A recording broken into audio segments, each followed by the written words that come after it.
esa linda princesa, ella es Samira Espinosa, y le dicen la tigresa, esa sí es la dura en comunicación. Aquí entre nos global.com tiene clase, tiene estilo, y tiene tomando pilo a todos sus adversarios, porque Samira Espinosa es la dueña de la radio. Mi respeto, Samira, para usted. Mi respeto, Samira, para usted. Aquí entre nos global.com, la emisora del momento. No es cotorreo, esto no es cuento. Aquí hay profesionales con variadas entrevistas, apegada a la verdad y siempre de actualidad.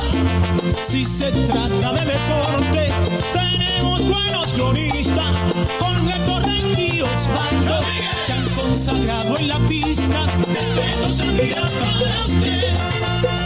Rey Romero, aquí entre nos global.com, activa con Samira Espinosa. Mi respeto, Samira, para usted. Y bien, señores, ya estamos de vuelta en su programa Aquí entre nos con Samira Espinosa. Hoy miércoles, donde traemos la sesión Hablando con el Psicólogo. Ya está aquí con nosotros nuestro querido, el doctor Jorge Pérez, quien es doctor en psicología clínica, quien nos tiene hoy un importantísimo tema. Muy buenas noches, doctor. ¿Cómo está? ¿Cómo se encuentra hoy? Muy buenas noches, Samira. Aquí contento de poder comunicarme nuevamente con ustedes y poder mantener un pequeño diálogo acerca del tema que hemos preparado para el día de hoy. Así es. El tema de esta noche es, usted me colocó por aquí, juego patológico. Sí. Ok. Sí, voy a pedir excusa a todos nuestros oyentes que quizás vieron en las redes sociales un pequeñito error que cometimos donde yo puse ludopatía. Pero en realidad tenemos... No hay ningún inconveniente.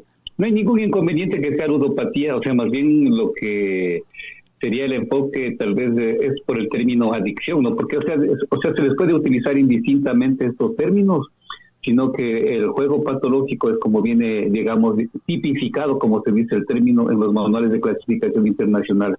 Y ahí no hay ningún inconveniente que le pongamos ludopatía, porque ludo significa juego y pato significa enfermedad o trastorno. Ya. Entonces no hay ningún inconveniente que haya puesto eso. Excelente, porque yo misma estaba confundida con el término ludopatía, pero qué bueno que realmente vamos a hablar de lo mismo. Lo que es ludopatía es el juego patológico. Entonces, ¿en qué nos basamos en la primera pregunta? El juego patológico. ¿Qué es realmente? ¿A dónde podríamos tener una definición concreta de lo que vamos a hablar esta noche? ¿La ludopatía o juego patológico? Sí, ya, o sea, a ver, ante todo, tradicionalmente se le ha conocido como ludopatía, ¿no? Como le decía hace un momento, ludo viene de la palabra juego, patía, que viene de patos, o sea, de trastorno, de enfermedad, ¿no? Okay, de acuerdo. Entonces el término ludopatía vendría a constituir, o sea, un trastorno en la forma como una persona realiza el juego de una forma reiterativa, de una forma permanente. Ahora, por ejemplo, nosotros, por ejemplo, permanentemente hemos hablado en este programa incluso de problemas relacionados con el alcohol, problemas relacionados con la marihuana. Y en los manuales de clasificación internacional, especialmente a raíz del DSM-5, que es del año 2013 para la actualidad, prácticamente el concepto adicción se elimina. Entonces, es porque se dice que ese término tiene una connotación muy indiferenciada, que no abarca exactamente lo que debería explicar. Y por otro lado se dice que es peyorativo. Entonces, antes podíamos nosotros decir ludopatía, juego adictivo, pero justamente considerando todo eso es lo que a partir del DSM-5 se llama juego patológico. Ahora, en cada país, cada quien tendría el legítimo derecho, en cierta forma, digamos así, siendo un poquito arbitrarios, si es que desean seguir utilizando la palabra adicción a la marihuana, adicción a la cocaína, adicción al sexo incluso, etcétera, ¿no? Pero, o sea, justamente nosotros tenemos como referentes los manuales de clasificación internacional y especialmente el DSM-5. Entonces, en ese sentido, vamos dándole esa abarcación.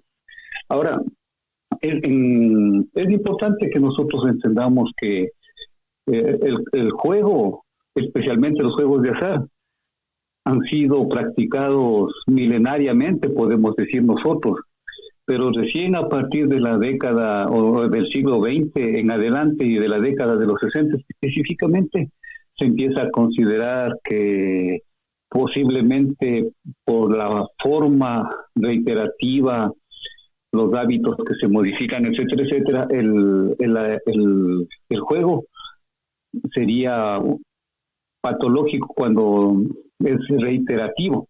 Entonces, en sí el juego es sano mientras no haya ningún tipo de alteración en la conducta, como vamos a ir viendo. Ahora, en los manuales de clasificación internacional, justamente para ir ubicando un poco, el juego patológico, que es exactamente como está definido, se ubica dentro de los trastornos relacionados con sustancias y trastornos adictivos. Vuelvo a repetir, tengo un capítulo que se llama Trastornos relacionados con sustancias y trastornos adictivos. Entonces, lo interesante de todo esto es que en el caso del juego patológico, nosotros vamos a darnos cuenta de que no hay una adicción física. Entonces, eso es lo interesante. Entonces, el juego patológico o ludopatía, como ustedes quieran llamarle, es un trastorno que ha sido reconocido por la Organización Mundial de la Salud y que se le empezó a recoger en las clasificaciones internacionales de enfermedades mentales del CIE-10, que es el manual específicamente de la Organización Mundial de la Salud. La APA, como hemos dicho aquí, es la Asociación de Psiquiatras de los Estados Unidos. En el año 2002 publicó el DSM-4, que es el revisado.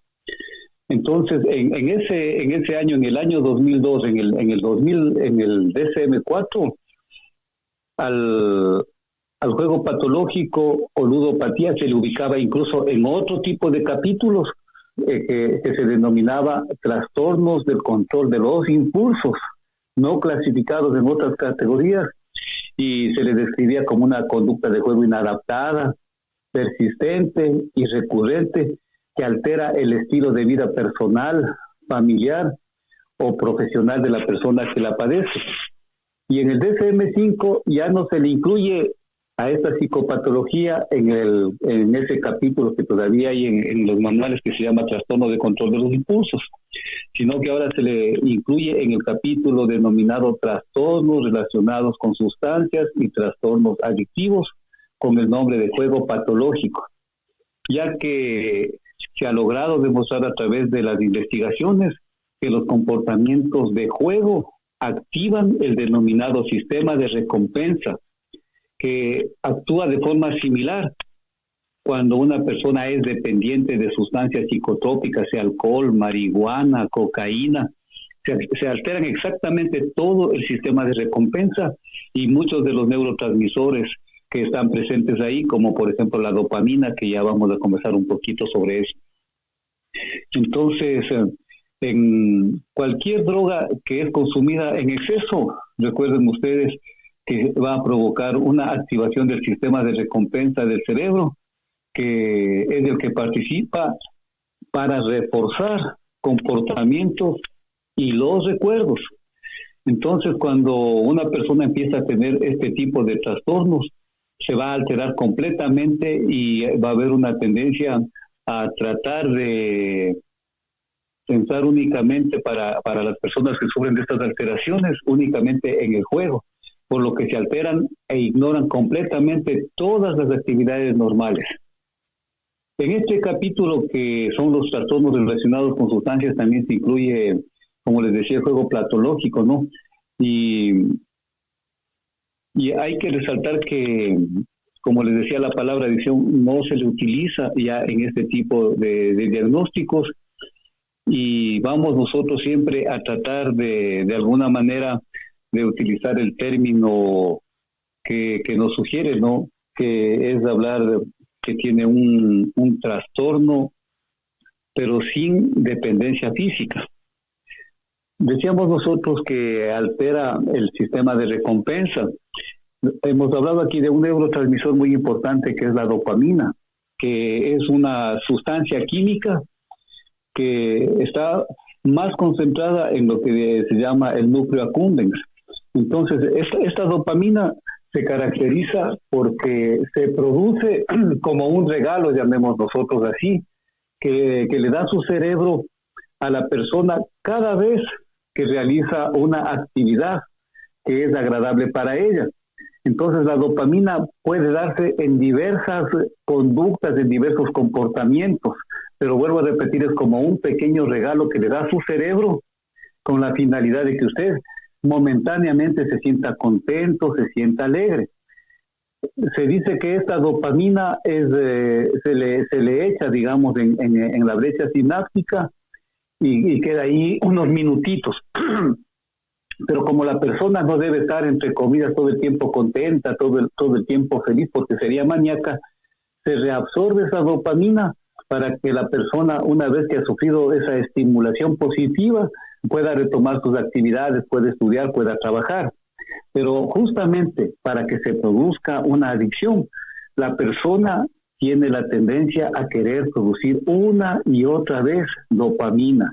Es decir, cada vez que juega, la persona va a intentar nuevamente sentir esa sensación agradable de la dopamina, que empieza justamente a generar todo lo que sería esta adicción al juego patológico, que como hemos recordado es similar a las adicciones de alcohol, marihuana. Lo que también se ha podido observar es que en muchos casos el problema del juego patológico y esa dependencia que genera él puede ir reforzada cuando hay personas que tienen tendencia al consumo especialmente de alcohol, porque ustedes saben que generalmente los denominados juegos de azar que a veces existen en los hoteles o casinos, etcétera, ahí se comparte con alcohol, y a veces incluso hay personas que fuman tabaco, hay otros que posiblemente a ustedes utilizan drogas. Entonces es como que se refuerza toda esa conducta adictiva.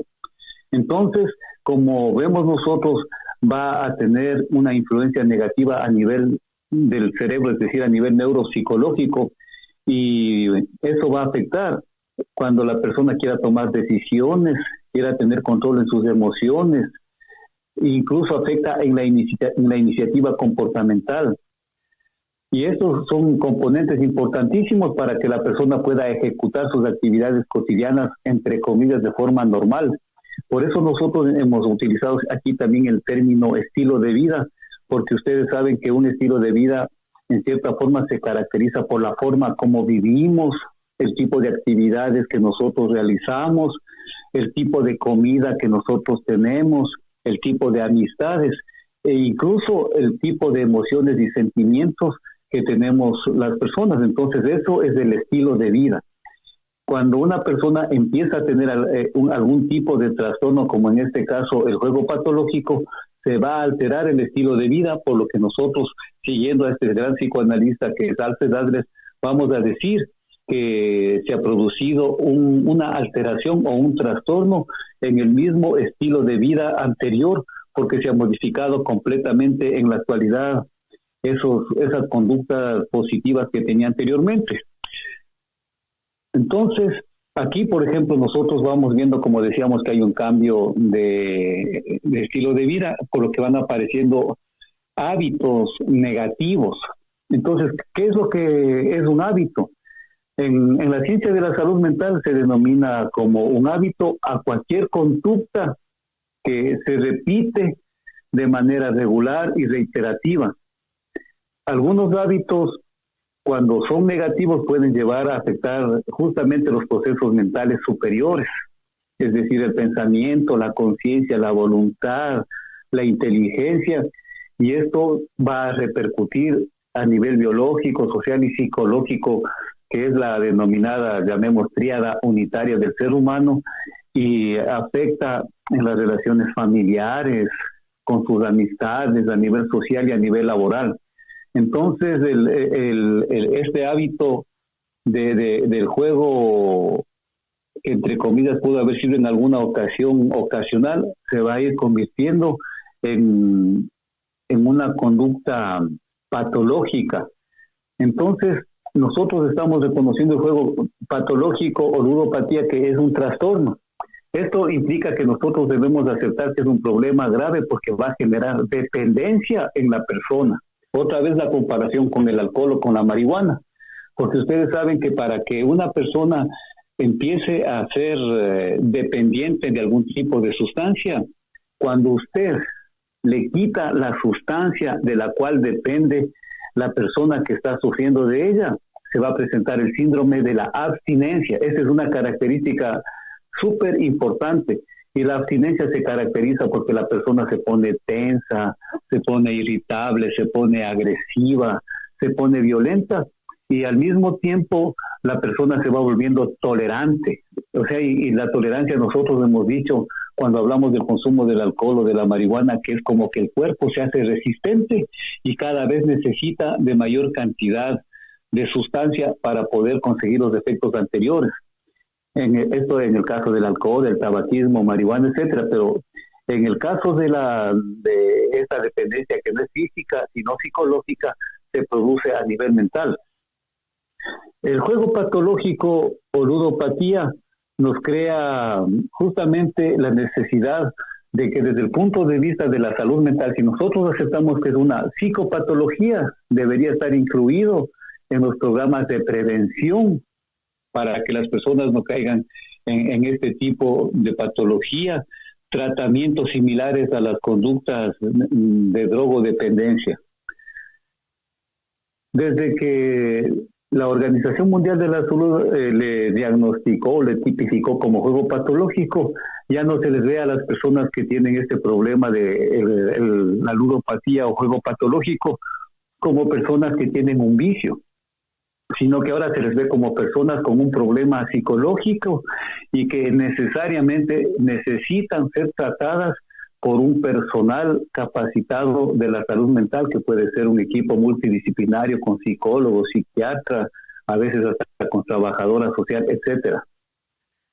En este momento nosotros ya vemos que el trastorno de la ludopatía o juego patológico es una expresión psicológica del individuo que se caracteriza por la pérdida de control de la voluntad para que la persona pueda parar el juego.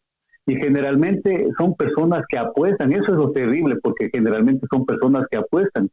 Incluso en mi país todavía persisten algunas conductas que muchas personas no estamos de acuerdo, pero sin embargo hay que respetar, como por ejemplo las mismas peleas de gallos que todavía hay aquí, y que hay personas que son adictas incluso a ese tipo de juegos, y se toma bastante trago en ese tipo de actividades. Entonces, esto va a influir de una forma, pero bien fuerte, y estas dificultades van incluso a afectar posiblemente en las relaciones, especialmente con la familia. Puede llevarle a problemas amorosos y en algunos casos hasta perder el trabajo. Cuando nosotros vemos la etiología o cómo ha nacido el problema de la ludopatía o juego patológico, nosotros vamos a ver que es similar al problema del alcoholismo otra vez, porque es una enfermedad crónica y es una enfermedad progresiva que le afecta completamente todo su estilo de vida, vuelvo a repetir.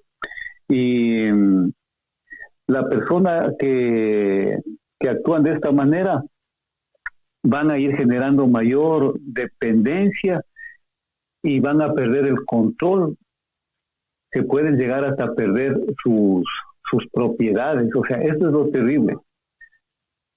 Las apuestas exageradas o patológicas que se realizan en cualquier juego afectan a las personas de cualquier edad, de cualquier género, nivel de cultura, nivel socioeconómico, personalidad o clase social.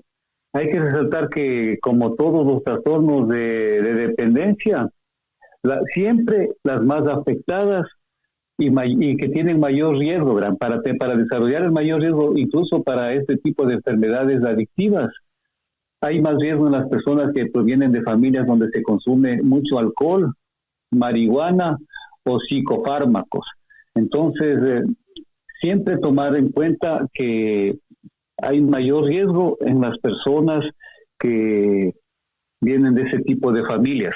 Ahora, al igual que el problema de la marihuana, del alcohol, aquí también nosotros vamos a encontrar niveles de negación. O sea, muchos de los mecanismos psicológicos que aparecen en cualquier tipo de trastorno relacionado con el consumo de sustancias, va a haber la negación, por lo que las personas siempre van a tratar de justificar el por qué realizan un juego, el por qué supuestamente tratan ellos de tener supuestamente un espacio de recreación, pero que ya no es así.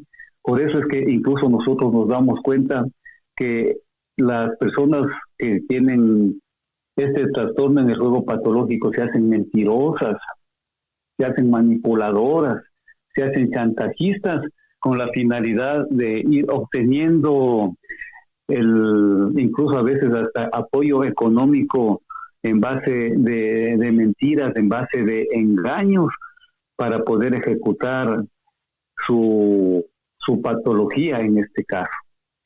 No sé si es que hasta ahí tiene alguna pregunta, Samira, si es que no tienen alguna pregunta, para pasar a no, hasta ahora no. Continúe, hasta ahora no. Ya. Entonces, verá, vamos a analizar los parámetros o entre comillas requisitos que nos exigen los manuales de clasificación internacional, con la finalidad de determinar si es que una persona ya es adicta al juego al juego patológico. Entonces, aquí en el DSM-5 se le diagnostica como un trastorno no relacionado con sustancias, porque en el caso del alcohol, de la marihuana, de la cocaína, en cambio están relacionados con el consumo de sustancias. Aquí la adicción o el problema psicológico es más evidente. Entonces, el patrón A nos pide como principal requisito para nosotros diagnosticar que una persona tiene juego patológico persistente y recurrente, que vaya provocando un deterioro o malestar clínicamente significativo, y que la persona por lo menos tiene que tener 4 síntomas de los que les vamos a leer a continuación. Y para decir que esta persona es adicta, por lo menos tiene que tener 12 meses de consumo, de juego permanente, sin poder controlar la voluntad, sin poder controlar ese deseo de participar en el juego. Entonces, 1, necesidad de apostar cantidades de dinero cada vez mayores para conseguir la excitación deseada.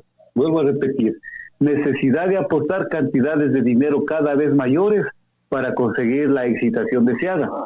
Y esto justamente coincide con ese criterio cuando hablamos de la persona que es dependiente del alcohol, que en un inicio, por ejemplo, la persona dependiente del alcohol, para obtener un estado de ebriedad, lo hacía con un vaso de cerveza, por ejemplo. Y en la próxima ocasión que fue a consumir, ya no era suficiente un vaso de cerveza, sino que ya necesitaba de 2. Entonces, y así posteriormente, hasta que ya necesita de varias botellas para poder alcanzar el estado deseado. En este caso vemos nosotros que la persona, para poder excitarse, o sea, para poder sentirse como las primeras veces, cada vez va apostando mayores cantidades de dinero. Al principio puede ser 50 centavos, después dice apostemos $1, después ya no se conforma con el dólar, quiere $100, y así sucesivamente, hasta llegar a un punto que incluso pueden poner en juego bienes como casas, o sea, bienes patrimoniales como casas, negocios, que es algo pero ya súper fuerte y que afecta no solamente a la persona que está sufriendo de esa situación, sino a la familia. 2, la persona está nerviosa o irritado cuando intenta reducir o abandonar el juego.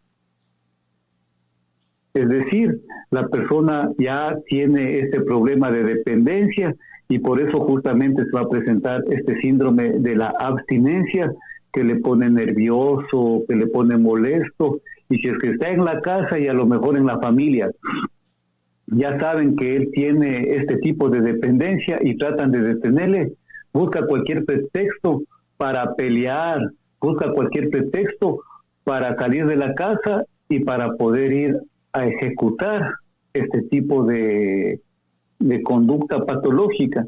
Incluso nosotros sabemos que estas personas a veces hasta roban para poder tener el dinero para poner en juego, porque generalmente esto va relacionado justamente con el hecho de las apuestas. 3, la persona ha hecho esfuerzos repetidos para controlar, reducir o abandonar el juego, siempre sin éxito. Entonces esa es otra de las características, ¿no?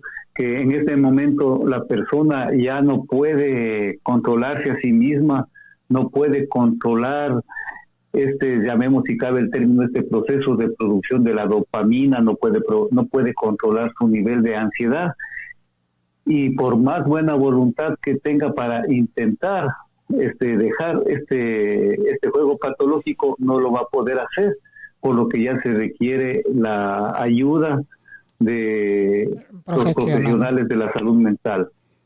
4, a menudo la mente está ocupada en las apuestas. O sea, es justamente lo que nosotros vemos en el alcoholismo, justamente lo que vemos en la marihuana. La persona de las 24 horas, la mayor cantidad de tiempo pasa pensando la forma cómo va a conseguir el alcohol, dónde va a consumir, la cantidad que va a consumir. Entonces acá es exactamente similar.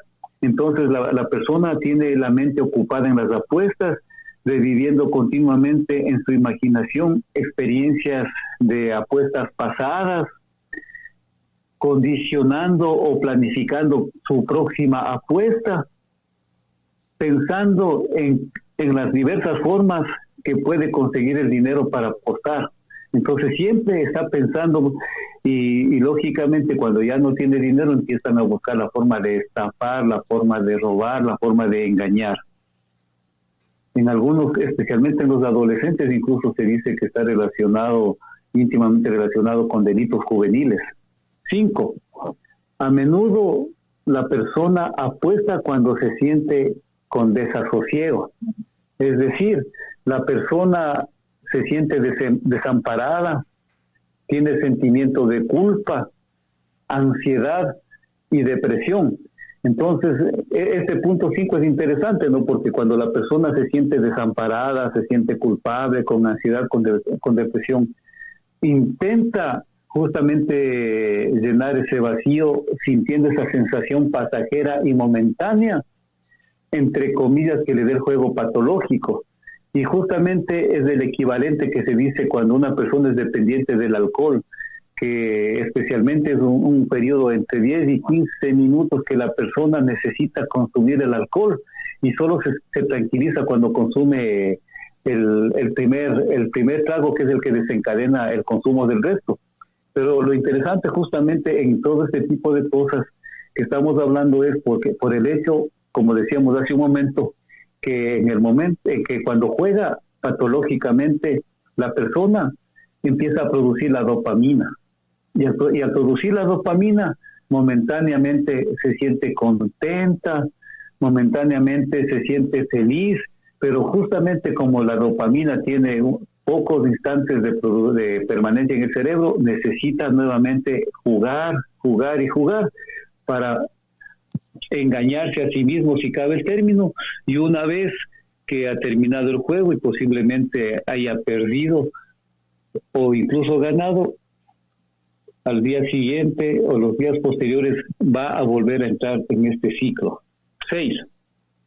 Después de perder dinero en las apuestas, suele volver otro día para intentar ganar. Intenta recuperar, según él, las pérdidas, con lo que este tipo de conductas cada vez se van convirtiendo en compulsivas, en obsesivas, y cada vez el patrimonio que tenía va a desaparecer hasta que pueden quedar incluso en la indigencia. Eso es lo terrible de este tipo de alteraciones de la ludopatía. 7. Miente para ocultar su grado de implicación en el juego. Entonces, justamente como decíamos hace un momento, en las adicciones es característico la mentira, la manipulación, el chantaje, se va transformando la personalidad y vemos que deja de ser la persona que nosotros habíamos conocido anteriormente. Entonces, exactamente aquí la persona que tiene ludopatía o juego patológico también va a mentir y trata de buscar formas de explicar qué ha pasado con el dinero, pero lógicamente la familia ya conoce y vienen las confrontaciones. 8. Ha puesto en peligro o ha perdido una relación importante, ha perdido un empleo, una carrera académica o profesional a causa del juego. Entonces aquí vemos nosotros la irresponsabilidad en el campo social, en el campo laboral, en el campo afectivo que hemos mencionado hasta ahora. 9. Cuenta con los demás para que le den dinero para aliviar su situación financiera desesperada provocada por el juego. Generalmente es la familia la que provee del dinero hasta que se quedan sin recursos, o a veces acuden a la manipulación de amigos, a la mentira, para tratar de buscar ese dinero para poder solventar sus juegos patológicos. En el criterio B tenemos el comportamiento de juego patológico no se explica mejor por un episodio de manía. Entonces nosotros, para diagnosticar, como habíamos dicho, tiene que tener 12 meses, por lo menos 4 de los síntomas que nosotros hemos explicado, que son 9. Entonces, con que una persona de 9 criterios tenga 4, ya podemos decir que tiene este trastorno relacionado con el juego patológico. Entonces, dentro de esto se le analiza si es que el episodio es persistente o en remisión inicial. Entonces, es persistente cuando experimenta síntomas continuos que cumple los criterios de diagnóstico durante varios años. Entonces, ese ya es persistente. Y en remisión inicial, tras haber cumplido previamente todos los criterios del juego patológico y posteriormente no ha cumplido ninguno de ellos durante un mínimo de 3 meses, pero sin llegar a los 12 meses. Entonces, hasta ahí están estos criterios, Samira. No sé si es que tiene algún punto de vista, alguna pregunta. Sí, hemos estado escuchándolo muy detenidamente. Realmente es asombroso toda la explicación que usted nos ha dado en cuanto a lo patológico, los juegos a los juegos, a esa gente que son adictas a jugar. Esa conducta, ese patrón de conducta se asemeja al de los que consumen alcohol y las drogas. Podríamos decir que es casi lo mismo. Entonces, el tratamiento que se le da a uno es el mismo que se le da al otro realmente. O uno tiene más... La pregunta mía es, entre esas personas, poniéndolo en un renglón, por ejemplo, los que son adictos a los juegos y aquellos adictos a las drogas y el alcohol, ¿quiénes son más factible a que puedan curar la enfermedad. Porque hemos dicho que el adicto no se cura realmente. Es una enfermedad que es de por vida. Se vive con ella, siempre que se esté tratando, ¿verdad? Con tratamiento. Ahora, aquel que es adicto a los juegos, porque estamos aquí diciendo que viene siendo lo mismo, pero ¿realmente se cura uno o no se cura en ninguno de los dos? Bueno, en este caso, bueno, como usted mismo dice, o sea, nosotros debemos partir del principio que mientras la Organización Mundial de la Salud no dé otro criterio, nosotros partimos del hecho de que las adicciones son crónicas, progresivas, y en el caso de incluso del alcoholismo, o sea, son progresivas y mortales, aunque en casos, por ejemplo, de adicciones al juego, por los niveles de conflictos económicos que pueden llegar al haber puesto el patrimonio familiar en juego y por estos altibajos que tienen relacionados con la ansiedad y con la depresión. Aunque es bajo el porcentaje, pero también hay un riesgo de suicidio. Entonces, nosotros partamos de ese principio de que son enfermedades adictivas, son para toda la vida. Lo que nosotros logramos es recuperarles y, como habíamos dicho nosotros, en este caso es el estilo de vida el que está enfermo. Por lo tanto, habría uno que siempre investigar la particularidad de cada persona. En el caso de el problema del juego patológico, yo he tenido pocos pacientes, pero he tenido. Y son bastante complicados porque son bastante irritables, son agresivos. O sea, al igual que un alcohólico cuando está en estado de abstinencia. Y es muy difícil que pasen de la etapa de la negación. O sea, siempre están negando de que sean ellos unas personas que dependen del juego, que únicamente lo hacen como cualquier persona, como una recreación, y tratan incluso de comparar con actividades, por ejemplo, como el fútbol, como el básquet, o como otro tipo de deporte, llamémoslo así, ¿no? Pero lógicamente lo que nosotros siempre tratamos de hacer entender es que hablamos de que existe un problema cuando le ha modificado su estilo de vida, han aparecido estos síntomas y especialmente la abstinencia. Entonces, siempre va a ser complejo tratar cualquiera de este tipo de problemas porque son para toda la vida y pueden tener recaídas.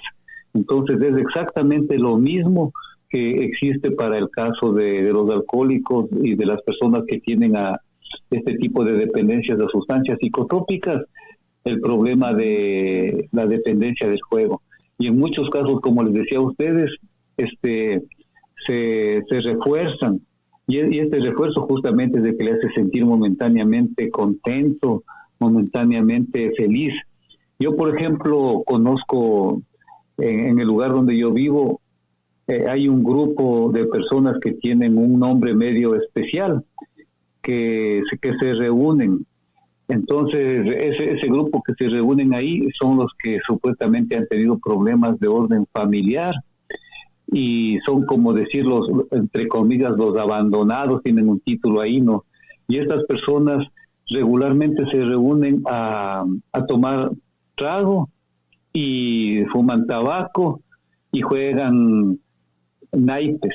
Entonces ahí nosotros vemos que estas personas prácticamente son problemas con ludopatía, pues. Y lógicamente al estar en ese ambiente momentáneamente se sienten comprendidos, se sienten felices.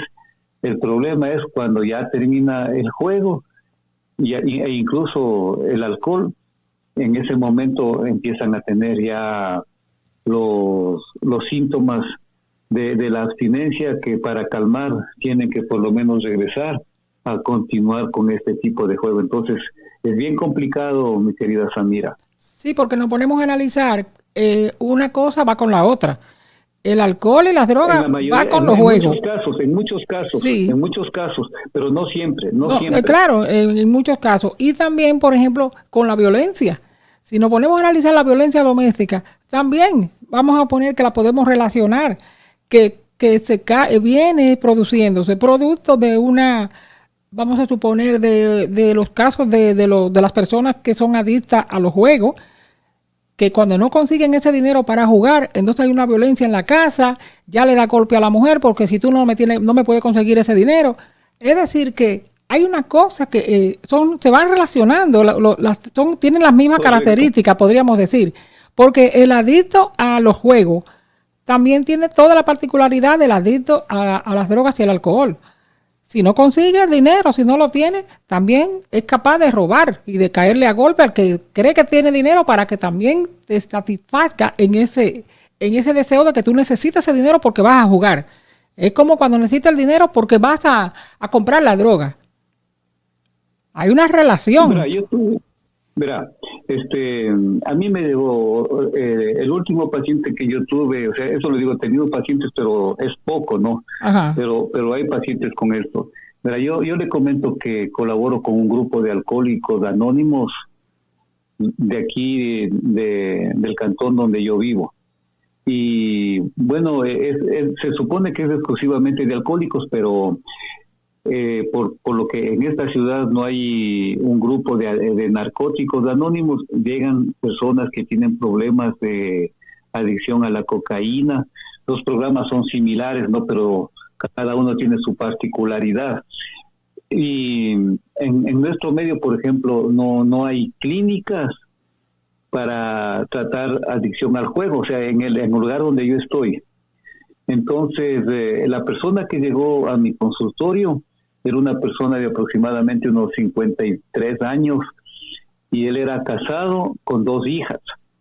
Y este señor había vivido en España y trajo un dinero al país para invertir e iniciar un negocio. Entonces, este señor tenía problema también de consumo de alcohol y tenía problema de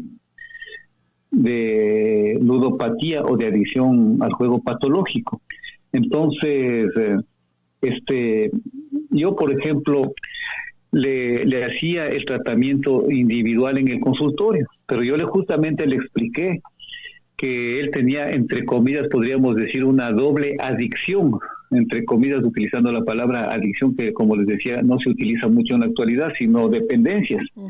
Entonces yo le explicaba que por un lado él tenía la dependencia al alcohol y por otro lado tenía la dependencia al juego patológico, y que por la dependencia al alcohol sería conveniente que asista al grupo de alcohólicos anónimos para ver si es que él asimilaba el plan de los 12 pasos y que en cierta forma le iba a ayudar, a lo mejor si es que íbamos rompiendo ese esquema mental de las adicciones, para al mismo tiempo tratar la adicción, en este caso del juego patológico que tenía esta persona, para que pueda recuperar. Entonces, cuando fueron, hasta duras penas fueron unas 3 veces al grupo de alcohólicos anónimos, y llegó él, la esposa y una hija.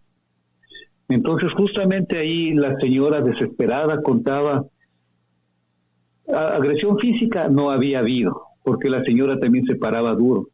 El problema radicaba en que él robaba la plata, porque como tenían este negocio que ellos, como les decía, imagínense, trabajaron en España muchísimos años, y en España incluso tuvo este problema, por lo que no pudieron acumular lo suficiente, y la señora, antes de que se compliquen las cosas, trajo lo que pudo para emprender un pequeño negocio. El todo es que esta señora no podía descuidarse del lugar donde tenían el dinero, porque él inmediatamente lo tomaba. El rato que la señora necesitaba para hacer algún pago, cuando llegaban los proveedores, ella no tenía dinero. Entonces eso, como decía la señora, provocaba que incluso tengan que discutir en el negocio, no solamente frente a los trabajadores, de confrontación. Aunque aquí en este caso no hubo violencia física directa, pero había, llamemos, esa violencia psicológica indirecta al generar toda esa inestabilidad. Entonces, también vemos, o sea, algunas coincidencias, ¿no? con el hecho de que se dice que cuando un alcohólico depende del trago, la vida de él gira en torno a la botella, pero la familia es coadicta. En este caso, por ejemplo, nosotros veíamos la desesperación de la mujer y de la hija que asistía a una chica muy guapa de aproximadamente unos 17 años, que le acompañaba al papá con la finalidad de que trate de aceptar el programa, porque ella también era testigo de cómo eran las discusiones frecuentes por el dinero, pues.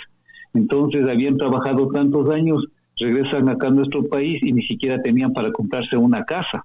Y todo como consecuencia de este problema de el juego patológico y la comorbilidad, llamémoslo así, con el problema del alcohol. Entonces, sí lleva a confrontaciones. En el caso que le cuento, no había violencia física, pero en otros yo creo que sí puede haber violencia física. Sí, así es. Realmente son características que se manifiestan en cada conducta. La violencia, que claro, trae consigo la violencia. Pero definitivamente, claro, como usted dice ya, en relación a la pregunta que le hice, se mantiene. Entonces, eso, la adicción a los juegos también es una enfermedad. No es un vicio, como le dicen así por así, un vicio que se va a quitar de la noche a la mañana.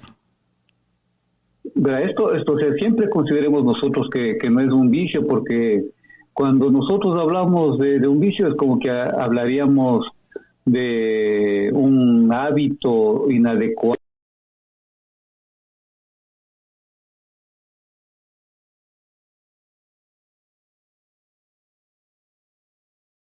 Lamentablemente hay una transformación psicológica, hay una dependencia psicológica. Entonces ese es el problema de fondo aquí en el problema de las adicciones y en el caso específico del juego patológico.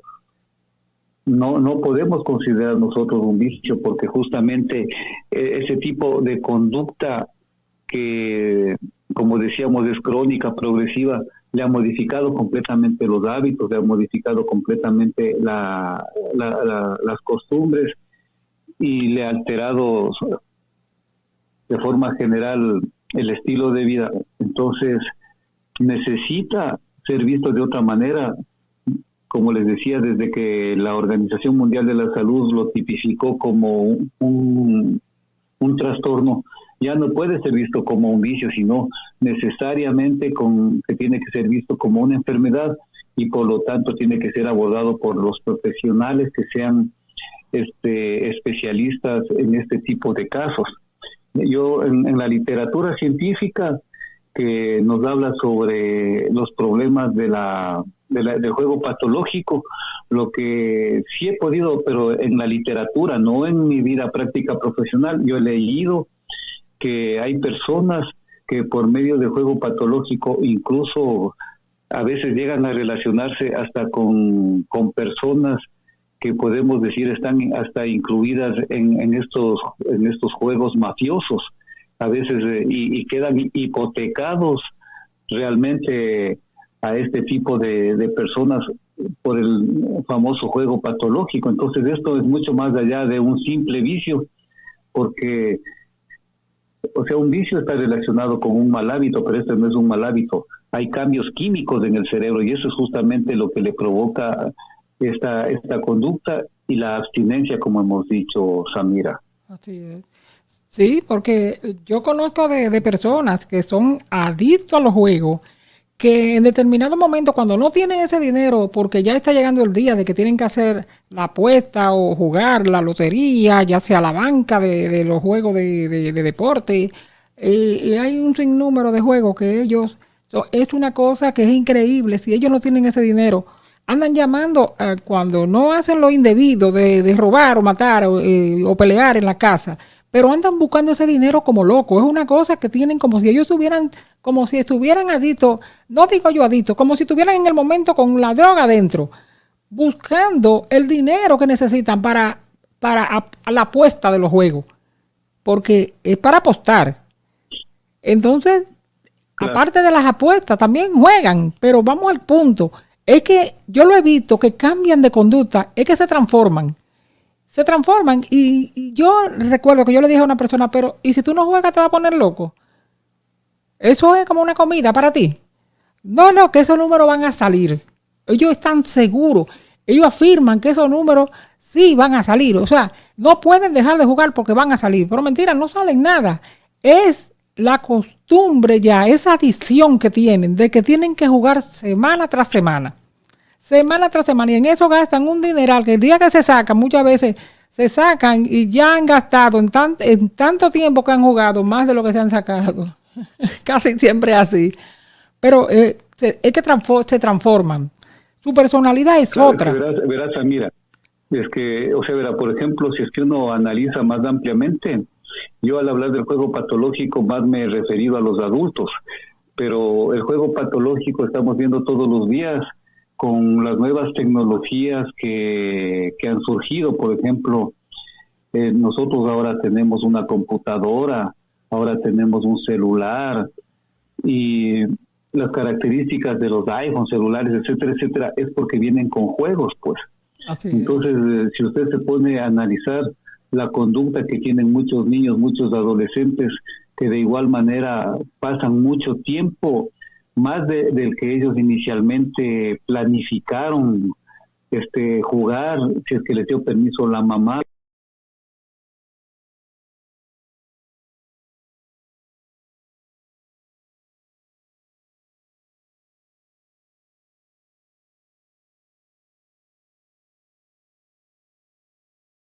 Que es una controversia si es que nosotros podemos o no podemos decir que los juegos estos virtuales le llevan o no le llevan a una persona a la adicción, pero si nosotros vemos como de acuerdo a los criterios que nos pide el manual de que hay síntomas de abstinencia, síntomas de irritabilidad, síntomas de agresividad, hemos notado, por ejemplo, nosotros también que los niños, niñas, adolescentes, muchas veces incluso tratan de coger el celular a escondidas cuando son castigados. O sea, prácticamente ahí estamos encontrando nosotros también niveles de adicción, ¿no es cierto?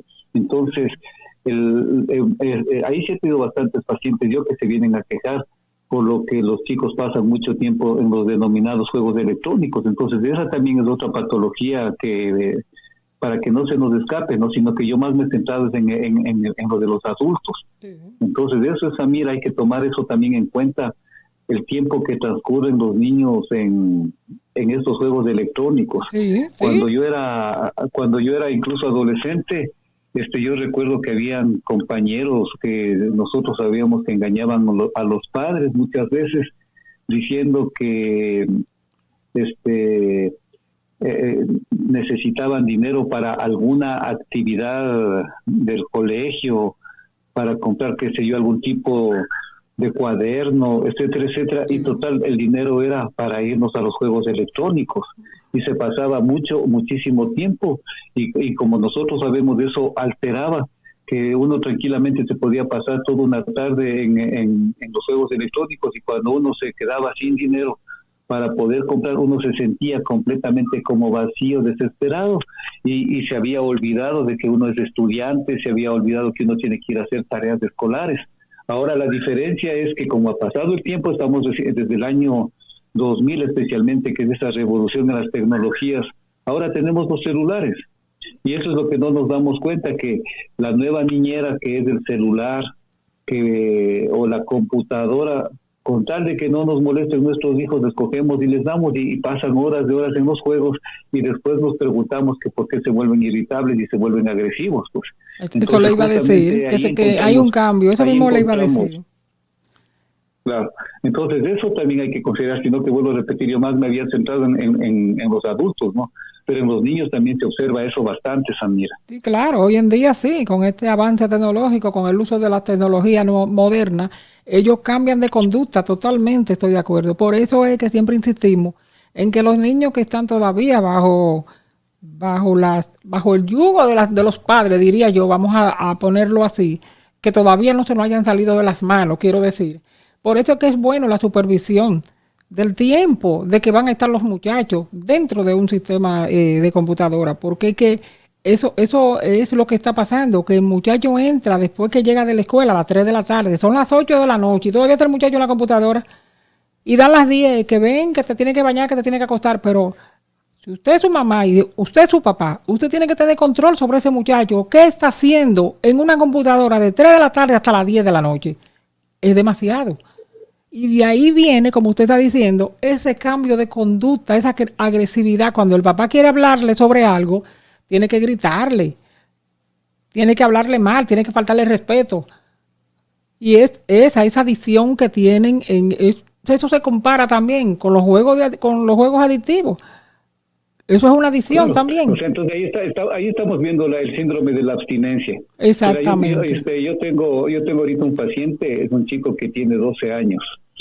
Y él llegó por un problema llamemos, que está desarrollando personalidad obsesiva compulsiva porque la mamá ha sido muy controladora, muy rígida.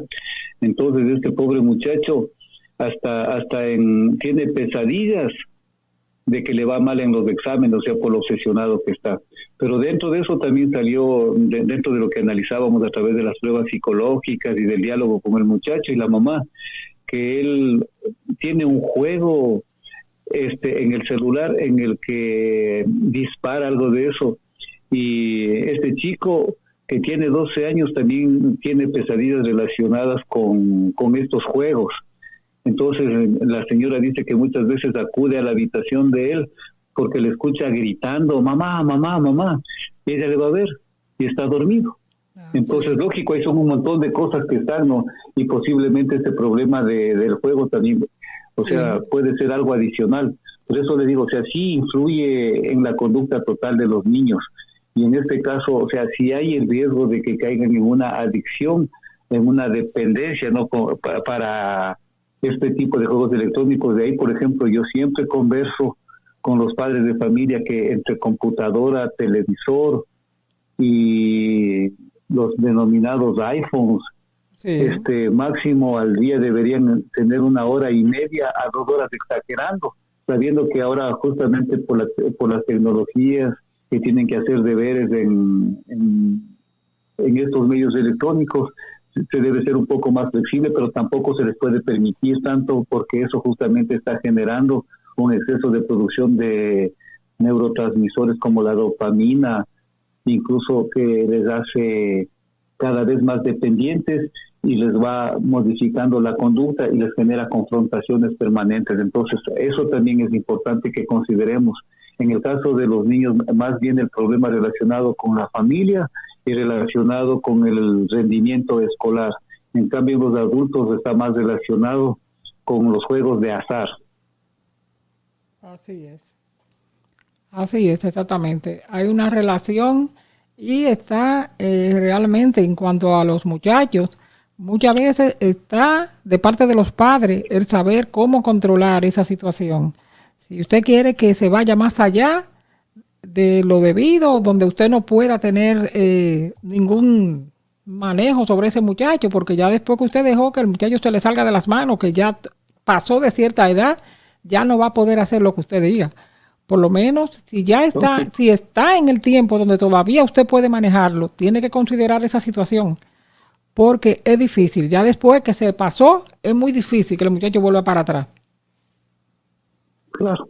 Entonces, por eso siempre con estas pequeñas pautas, con estas pequeñas orientaciones, o sea, yo creo que sí es importante, sin querer llegar a una exageración, entender que cuando una persona empieza a depender exageradamente del juego, empieza a tener cambios en su conducta, en su comportamiento, vemos que es una persona que se va tornando agresiva, que se va tornando irritable, mentirosa, manipuladora.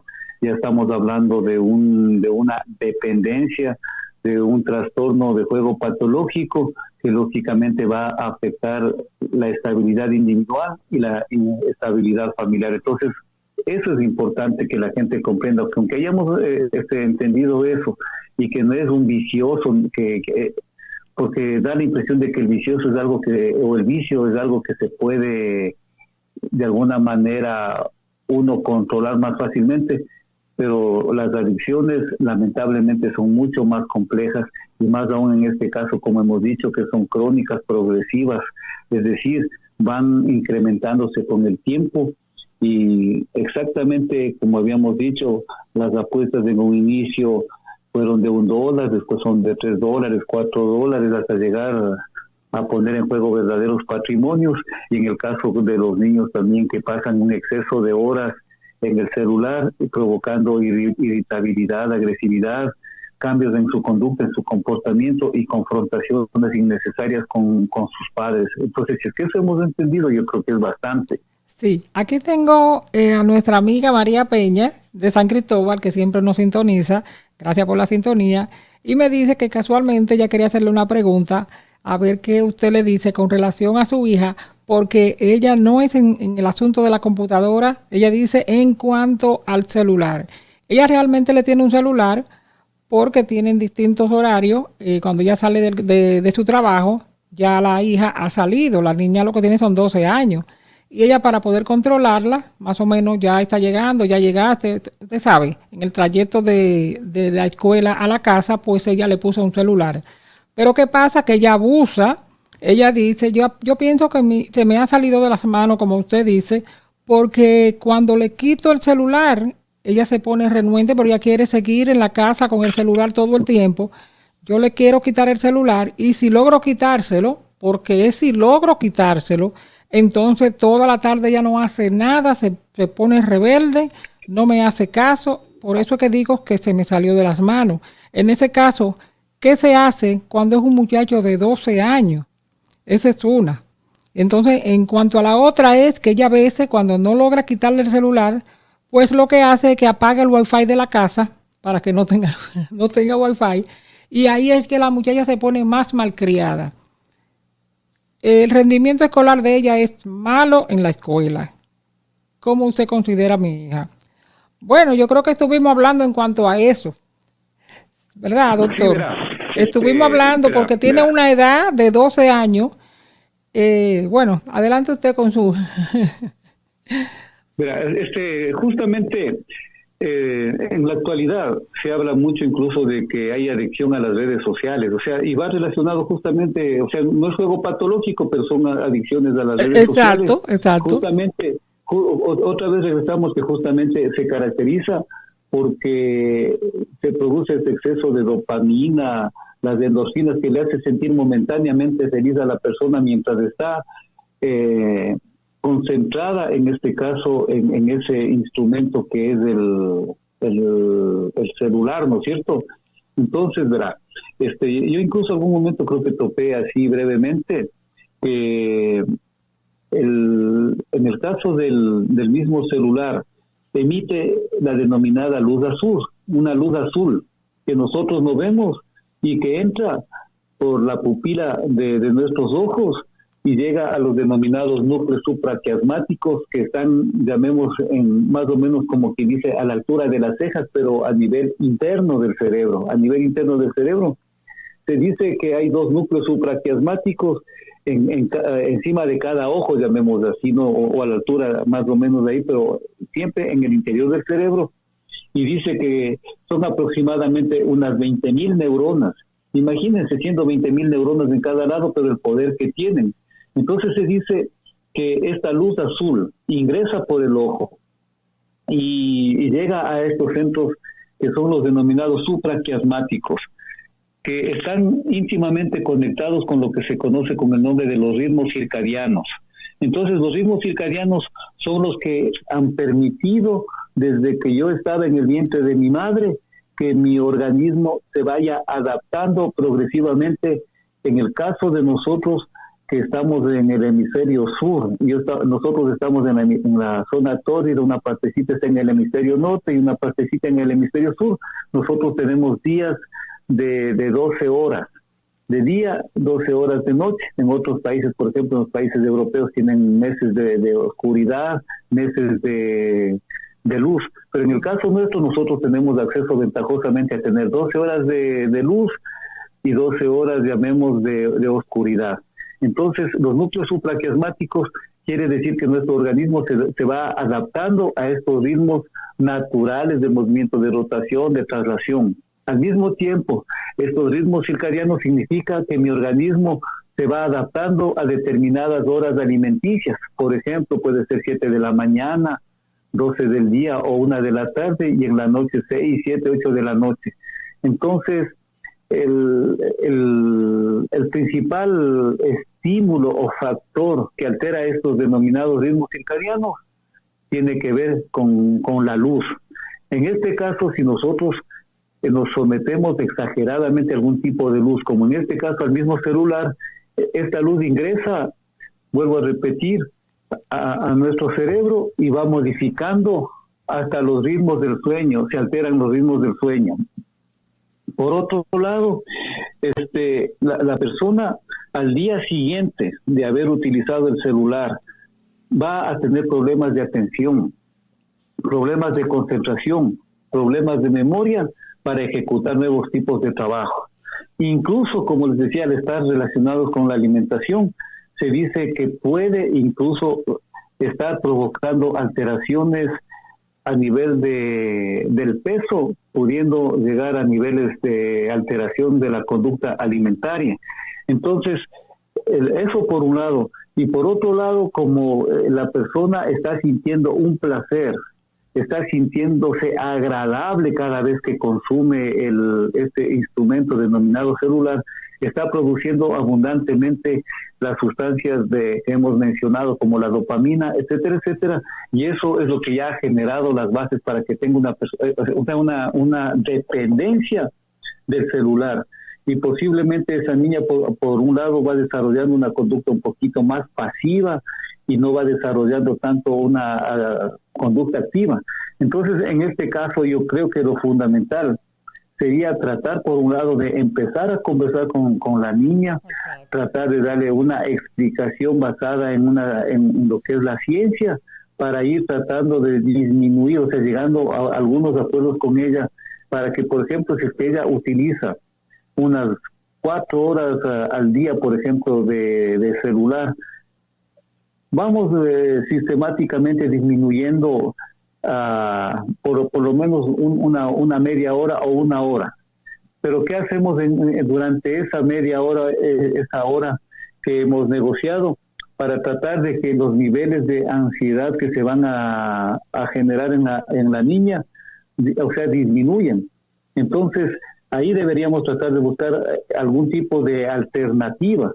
Yo no sé, por ejemplo, qué estilo de vida tiene la mamá, porque a veces, por ejemplo, mucho tiene que ver también con la estructura familiar, qué tipo de hábitos, qué tipo de costumbres tienen. Porque, por ejemplo, si es que la mamá no le gusta salir a caminar, no le gusta salir a jugar, entonces ahí nosotros ya nos encontraríamos con un problema. Entonces también tiene que ver mucho la forma cómo se desenvuelven en la casa. Entonces ahí podríamos negociar para salir esa hora al parque, para tratar de buscar otro tipo de actividad. Por otro lado, para controlar los niveles de ansiedad, nosotros les recomendaríamos también los ejercicios de respiración que habíamos hablado en algún momento, que sí ayudan bastante a disminuir la ansiedad. Entonces, siempre va a ser esto bastante complejo porque la niña ya está desarrollando una dependencia, pues entonces por lo menos esas guías fundamentales, ¿no? Ir sistemáticamente disminuyendo el tiempo que la niña está, entre comillas, jugando o trabajando con el celular, porque de lo contrario ya vemos que hay un problema de conducta, de comportamiento y niveles marcados de ansiedad. Así es. Y es una edad donde el muchacho se torna súper rebelde. Cuando ya entran los 12 a 14 años, ahí es que yo creo que es la edad diría yo, la adolescencia en la rebeldía. El muchacho se torna siempre bien rebelde y quiere hacer lo que quiera, pero los padres, como usted dijo una palabra muy clave, hay que aprender a negociar con los muchachos y que ellos entiendan el porqué de nuestras acciones, qué nosotros queremos cómo ellos deben de actuar y explicarle con palabras que, bueno, a veces hay muchachos que hacen perder la paciencia, yo entiendo que sí, pero tenemos que contar hasta 10 antes de perder nosotros la paciencia primero que ellos. Es que justamente, ¿verdad? Es como yo digo, ¿no? O sea, y nosotros en el campo psicológico sabemos que la educación de un adolescente no empieza a los 12, 13, 14, 15 años. El proceso de educación de un adolescente empieza desde el primer día que nace y siendo un poquito más, digamos, exigentes, incluso desde que esté en el vientre materno, ¿no? Porque incluso hablamos justamente de estimulación temprana. Pero en este caso yo le digo, o sea, mucho depende de la actitud de los padres. O sea, que tengan firmeza en el momento de la negociación.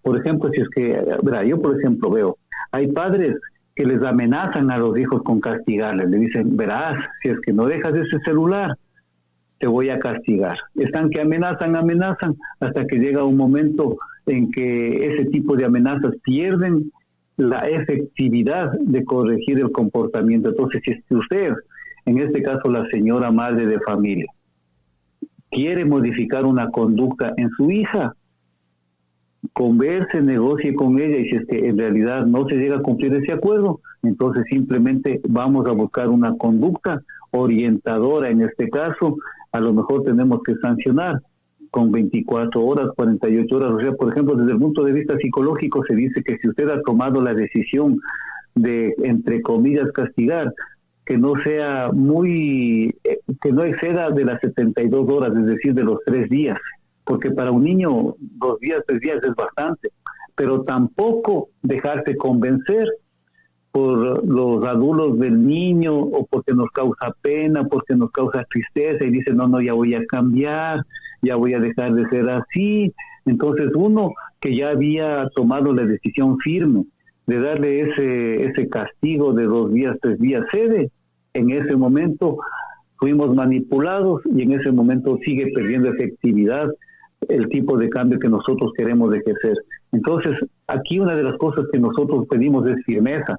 Cuando usted, por ejemplo, decía, cuando los hijos están bajo el yugo de los padres, más que hablar de yugo, hablemos de la autoridad. Exacto. Y mientras tengan esa autoridad bien firme en la casa, siendo asertivos, o sea, siempre explicando racionalmente por qué se hacen las cosas. Entonces, vuelvo a repetir, si es que la persona, en este caso la niña, ya tiene una dependencia del celular muy exagerada, lleguemos a un acuerdo, ir disminuyendo sistemáticamente 1 hora. Pero vuelvo a repetir, ¿qué actividad proponemos para realizar en este momento con la niña, para que la niña de alguna manera poco a poco vaya asimilando ese tipo de cambio? O de lo contrario, cualquier tipo de castigo que hagan en lo posterior va a perder efectividad. O sea, eso sí, lamentablemente es así. Y empiezan los problemas conductuales, los problemas de confrontación. Sabemos que todos los chicos en esa etapa son rebeldes porque es una época en que están cuestionando los valores éticos, los valores de los padres, se está definiendo su identidad sexual, están buscando ellos referentes. Antes admiraban ciegamente al papá, a la mamá, pero ahora en cambio ya empiezan a encontrar que el papá y la mamá no eran tan perfectos como ellos se imaginaban, ¿no? Entonces empieza todo un proceso de cuestionamiento, entre comillas, natural, que justamente va a depender el desenlace de todo este proceso, de las conductas, de los comportamientos que haya tanto de papá como de mamá, y en este caso incluso si es que hay hermanos mayores. Entonces, todo eso habría que considerar para darle la guía necesaria a esta niña que ya tiene, parece, un problema de dependencia por el síndrome de la abstinencia que se está revelando en la agresividad, en la irritabilidad y la manipulación. Así es. Excelente. Ese es un punto que hay que manejarlo con suma delicadeza y mucho cuidado por la magnitud de los problemas que pueden ocasionar si nosotros no lo sabemos manejar, porque a los muchachos hay que saber, hay que buscarle la vuelta, hay que saber negociar, pero ¿negociar con qué?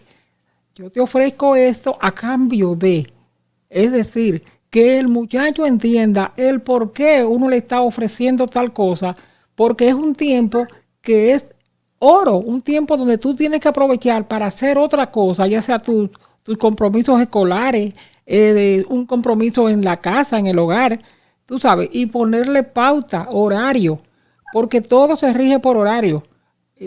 Los míos no son los muchachos más excelentes, pero yo me acostumbré a que había un horario hasta en mi casa. En su escuela hay un horario, pues en la casa también había un horario y se tenía que cumplir al pie de la letra. Y si la hora de dormir era a las 8 de la noche, a las 8 de la noche tenían que estar durmiendo los dos. Ya acostados los dos, porque es que es así. Todo tiene que ser por regla. Las reglas tienen que seguirse, porque así es que se crían los verdaderos ciudadanos, los verdaderos muchachos con valores, ya sea familiares, de respeto hacia el otro. Porque no podemos dejar que el muchacho haga lo que quiera. Hay que buscar la manera de que el muchacho se adapte a cómo tú quieres educarlo. Claro, pero yo en este caso, por eso siempre, cuando yo tengo este caso como el de la señora, por ejemplo, que nos está consultando, yo tengo un test que es más o menos tomado por individual, o sea, de manera individual al papá y de manera individual a la mamá.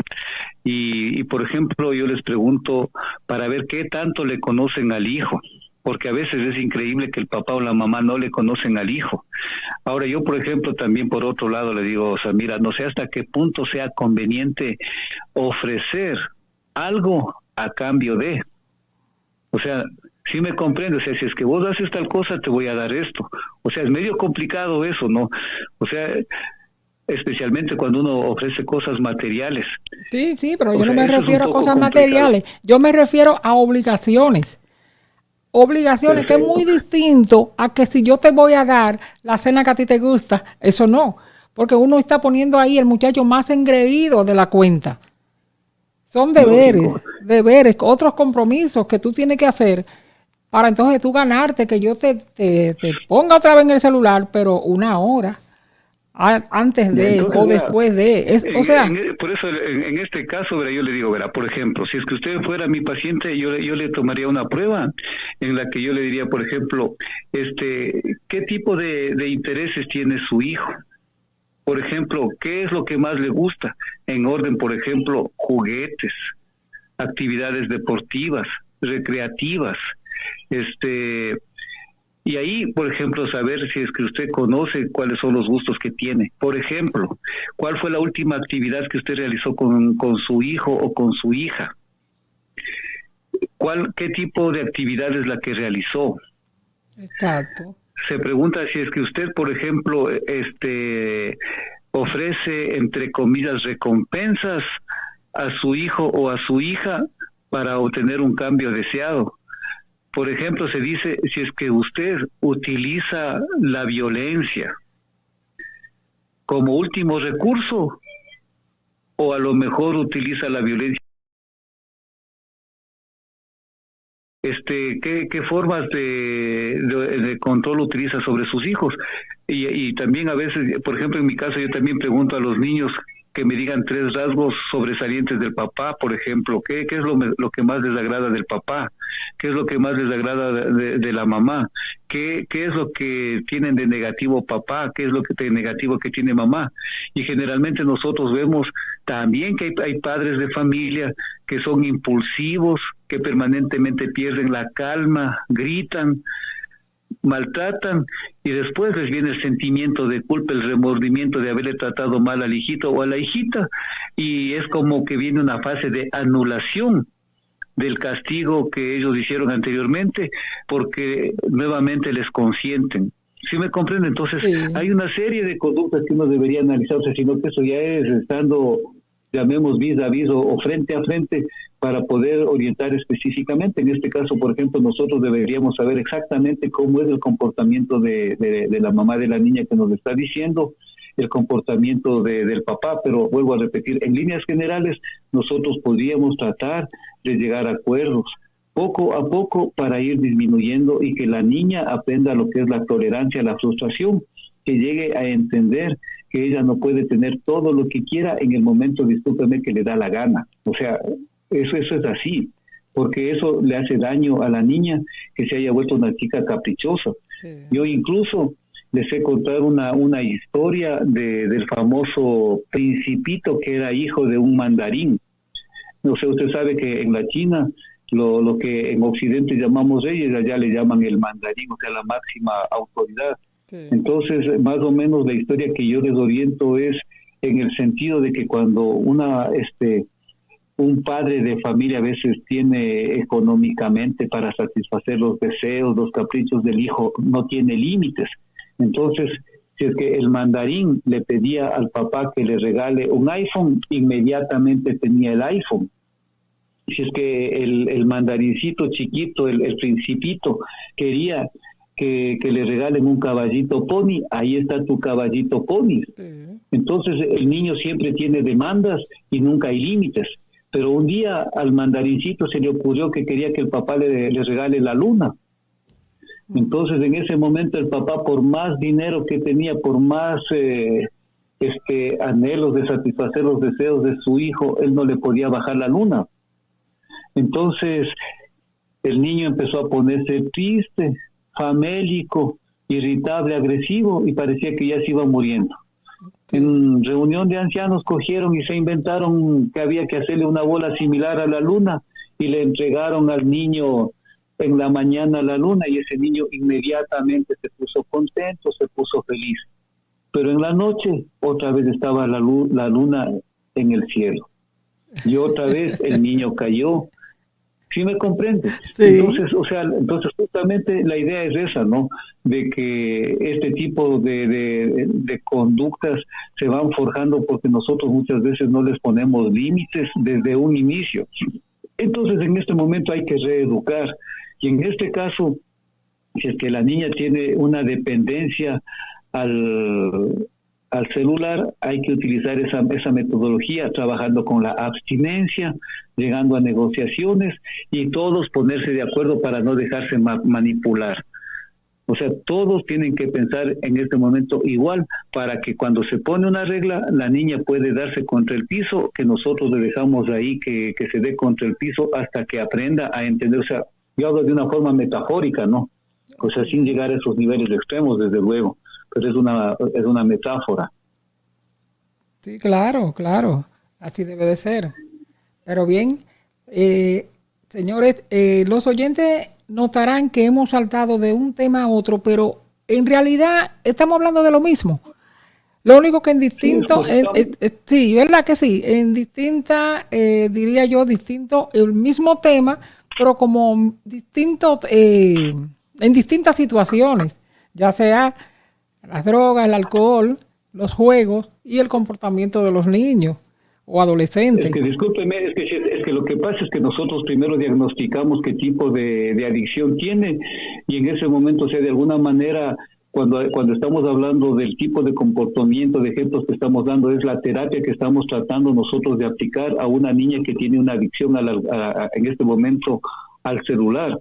Entonces, en ese momento nosotros estamos graficando algunas cosas con la finalidad de hacer un poquito más comprensible. Entonces, primero diagnosticamos, sabemos qué tiene la persona, y ahora sí vamos nosotros a tratar de hacer una técnica de desensibilización sistemática que consiste en ir poco a poco reduciendo el tiempo de exposición de la niña al evento, en este caso que es el celular. Hacemos ejercicios de respiración, nos ponemos de acuerdo papá y mamá para regular las normas y las reglas en el uso de la droga, que en este caso es el celular. Eso es lo que estamos hablando, Samira. Así es.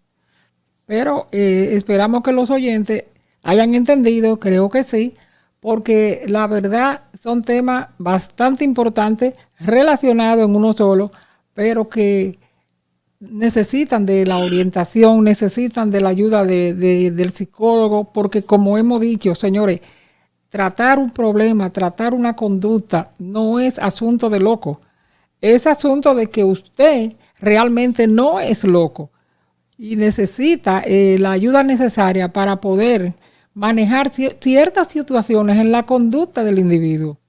Eso es lo que yo pienso. Doctor, como siempre, un excelente tema, una excelente sesión. Si tiene algo más que apuntar para finalizar, por favor, adelante. Bueno, solamente explicarles lo que siempre es importante. Primero, uno saber qué tiene el paciente, porque si nosotros no sabemos qué tiene el paciente, ¿cómo nosotros vamos a dar una terapia?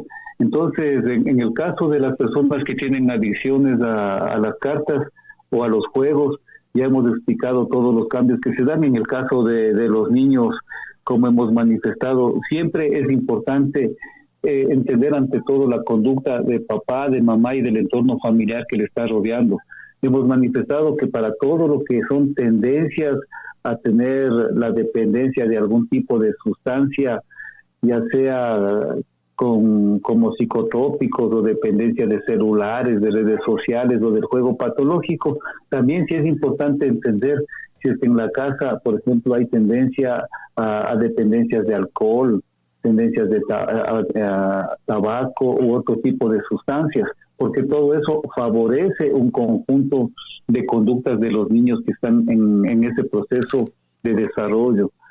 Siempre es importante, cuando nosotros vamos detectando este tipo de conductas adictivas, tratar de ir regulando el uso de este tipo de aparatos, y para eso es importante saber la conducta del papá y de la mamá, porque generalmente hasta los 12 años, la mayoría de problemas que tienen los niños muchas veces son provocados por las conductas inadecuadas de papá, mamá y de su entorno familiar. Entonces eso es importante que entendamos si nosotros queremos hacer cambios para evitar que en el futuro nuestros hijos vayan desarrollando una conducta más pasiva. O sea, eso también es lo terrible, ¿no? Porque lleva a desarrollar personalidades más pasivas, más manipulables y más fáciles de inducir al consumo incluso ya de sustancias psicotrópicas. O sea, eso es lamentablemente una realidad. Ese es un hecho que nosotros estamos observando todos los días. Entonces, ahí ya depende mucho del entorno familiar para que este tipo de, entre comillas, como hemos dicho, adicciones ya no se dice, pero como la mayoría de gente está más relacionada con ese término, digamos, evitar que se profundicen este tipo de adicciones depende mucho de reestructurar el ambiente familiar, porque se va enfermando el estilo de vida. Claro que sí. Samira. Claro que sí, claro que sí. Los padres son el ejemplo de los hijos. Ellos, como dicen por ahí, son los que imitan a sus padres. Lo que los padres están haciendo, ellos lo están observando, porque tratan de ser el patrón, de que ellos sean su patrón. Es el patrón a seguir, el de los padres.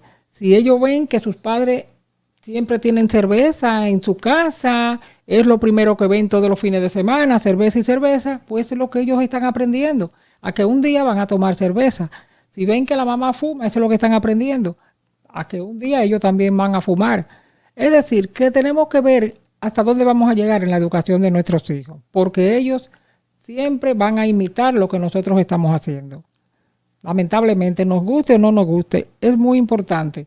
Pero bien, gracias, doctor, como siempre, un tema excelente, como dije ahorita, para cada miércoles, señores, hablando con el psicólogo, con el doctor clínico Jorge Pérez, quien nos mantiene con un interesante tema cada noche, cada miércoles, de 8 a 9 de la noche. Y lo que pasa es que no tenemos deporte hoy, me quedé deleitándome con este tema, porque de verdad, señores, que siempre queremos más tiempo, pero a veces no se puede. Pero hoy sí nos fuimos a rienda suelta, doctor.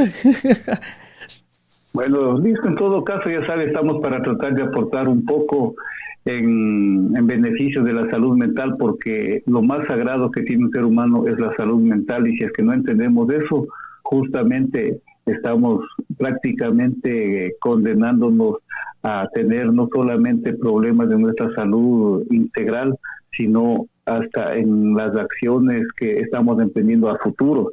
¿Qué peor puede existir que una persona tenga alguna adicción que puede llevarle a niveles tan grandes de autodestructividad, ¿no?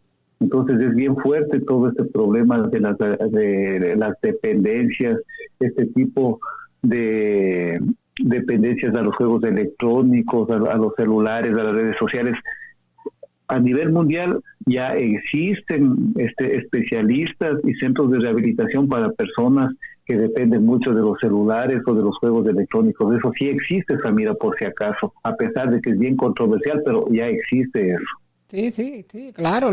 Tiene que hacerse algo, porque de verdad, definitivamente, hay preocupación también entre los padres, porque el avance no se detiene. Cada día más la ciencia moderna va a seguir innovando, y no podemos detenerla, no podemos hacer nada, es todo lo contrario. Así que, señores, gracias por estar ahí, gracias por la sintonía, a todos los que estuvieron. Recuerda que mañana tenemos nuestro jueves literario, jueves de sorpresa para todos, así que no se vayan, que sigue nuestra programación musical. Así que gracias, doctor Pérez. Será hasta la próxima semana. Muy buenas noches.